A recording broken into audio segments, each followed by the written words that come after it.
Commerce झाले असेल तर हा व्हिडिओ तुमच्यासाठी अत्यंत महत्त्वाचा आणि अतिशय आनंदाचा व्हिडिओ असणार आहे। कारण मित्रांनो, महाराष्ट्र राज्य विद्युत पारेषण कंपनीमध्ये लिपिक या पदाची वित्तलेखा विभागामध्ये नवीन जाहिरात आलेली आहे आणि ह्या जाहिरातीमध्ये कोणाला फॉर्म भरता येणार आहे तर ज्या विद्यार्थ्यांची डिग्री म्हणजेच पदवी कॉमर्स किंवा वाणिज्य शाखेमध्ये झालेली आहे अशा मुलांना तो फॉर्म भरता येणार आहे। त्या संदर्भामध्ये सिलेबस, पात्रता, फॉर्म कसा भरायचा संपूर्ण माहिती आपण या व्हिडिओमध्ये पाहणार आहोत। तर पहा या ठिकाणी काय माहिती दिलेली आहे मित्रांनो, एकूण 7 जे काय परिमंडळ कार्यालय आहे त्यामध्ये ही काय असणार आहे पोस्ट असणार आहे। त्यामध्ये अमरावती, छत्रपती संभाजीनगर, नाशिक, नागपूर, कराड, पुणे, वाशी या ठिकाणी असणार आहे। आणि पदाचं नाव काय असणार आहे पहा, निम्नस्तर लिपिक वित्तलेखा विभाग। सरळ सेवेद्वारे हा फॉर्म भरला जाणार आहे, म्हणजेच परीक्षा सरळ सेवेद्वारे घेतली जाणार आहे आणि ह्याच्यासाठी जे काय ऑनलाईन पद्धतीने अर्ज मागवण्यात येत आहे। तर पाहू शकता आरक्षणानुसार या ठिकाणी जागा त्यांनी दिलेल्या आहेत। महत्वाची गोष्ट म्हणजे वेतन श्रेणीचा जर विचार केला तर पहा मित्रांनो, या ठिकाणी निम्नस्तर लिपिक वित्तलेखा पदासाठी 34,555 पासून तर ते 86,865 रेंज मध्ये काय असणार आहे या ठिकाणी पेमेंट्स त्यांचं असणार आहे आणि ऑदर्स भत्ते वेगळ्या प्रकारचे असतील। आता यामध्ये जे काय आहे फक्त कुणाला फॉर्म भरता येणार आहे, पात्रता काय आहे तर ज्याची पदवी बीकॉम मध्ये झालेली आहे, कॉमर्स मध्ये झालेली आहे अशाच विद्यार्थ्यांना हा फॉर्म भरता येणार आहे आणि प्लस एमएसआयटी सर्टिफिकेट असणं अत्यंत आवश्यक आहे।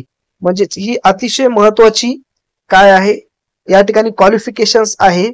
आणि महत्वाची गोष्ट म्हणजे आर्ट असतील, सायन्स असेल, म्हणजेच बीए असेल, बीएससी असेल अशा विद्यार्थ्यांना हा फॉर्म भरता येणार नाही। तर ज्याचं बीकॉम आहे अशाच विद्यार्थ्यांना हा फॉर्म भरता येणार आहे। त्यामुळे जास्तीत जास्त संख्येने मित्रांनो फॉर्म भरा। तर पहा या ठिकाणी वयोमर्यादेचा देखील त्यांनी स्पष्ट उल्लेख केलेला आहे, 18 ते 38 वर्ष आहे। आणि जे काही आरक्षणानुसार आहे सर्व मागासवर्गीय, सामाजिक, शैक्षणिक मागासवर्ग, आर्थिक दृष्ट्या दुर्बल यांना 5 वर्ष त्यांनी शिथिलता दिलेली आहे। आणि माजी सैनिकांसाठी 3 वर्ष इतका वयोमर्यादेमध्ये काय होईल त्यांची वाढ होईल आणि दिव्यांगासाठी 45 वर्ष आणि महापरिषद कंपनीतील पात्र कर्मचारी असतील तर 57 वर्ष पर्यंत ते काय करू शकता या ठिकाणी मित्रांनो फॉर्म भरू शकतात। तर काही महत्वाच्या त्यांनी अटी शर्ती देखील दिलेल्या आहेत, त्या सर्व अटी आणि शर्ती वाचून घ्या। दुसरी महत्वाची गोष्ट म्हणजेच निवड कशी होणार आहे, सरळ सेवेद्वारे एक्झाम घेतली जाणार आहे ऑब्जेक्टिव्ह टाइप्स आणि यामध्ये सिलेबस अभ्यासक्रम काय आहे महत्वाचा पहा। या ठिकाणी वित्त व लेखापरीक्षण विषयाचे ज्ञान म्हणजेच 11वी पासून तर ते एमकॉम पर्यंत जेवढे काय मित्रांनो तुम्हाला सिलेबस झालेला आहे त्यापैकीच यामध्ये क्वेश्चन्स येत असतात।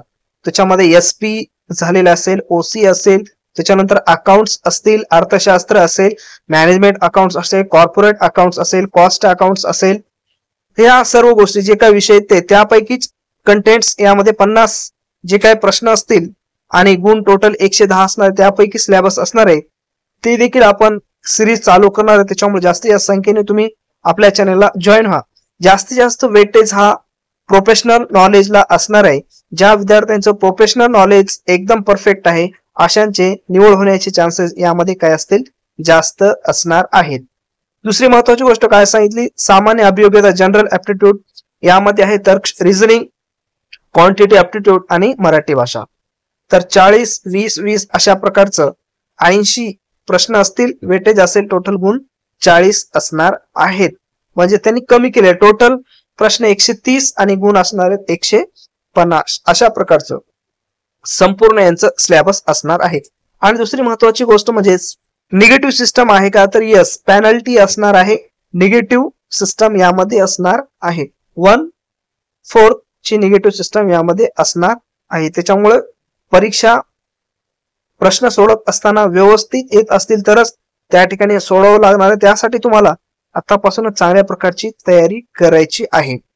महत्वाची गोष्ट म्हणजे त्यांनी केंद्र देखील दिलेले परीक्षा कुठे येणार आहे कुठे होणार आहे तुमची ऑनलाईन परीक्षा? अहिल्यानगर, अमरावती, छत्रपती संभाजीनगर, चंद्रपूर, धुळे, जळगाव, कोल्हापूर, लातूर, मुंबई, नवी मुंबई, ठाणे, नागपूर, नांदेड, नाशिक, पुणे, सांगली, सातारा, सोलापूर या ठिकाणी ऑनलाईन परीक्षा घेतली जाणार आहे.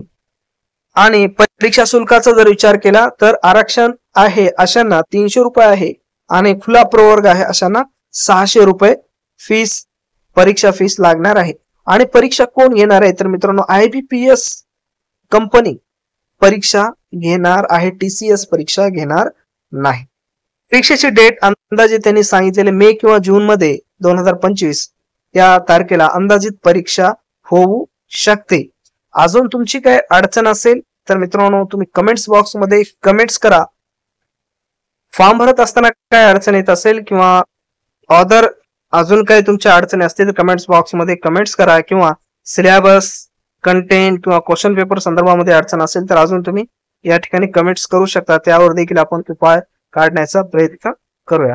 तर टेलिग्राम चॅनलची लिंक सुद्धा डिस्क्रिप्शन बॉक्स मध्ये दिलेली आहे, त्या ठिकाणी जाऊन सबस्क्राईब करा आणि आपल्या युट्यूब चॅनलला देखील सबस्क्राईब करा.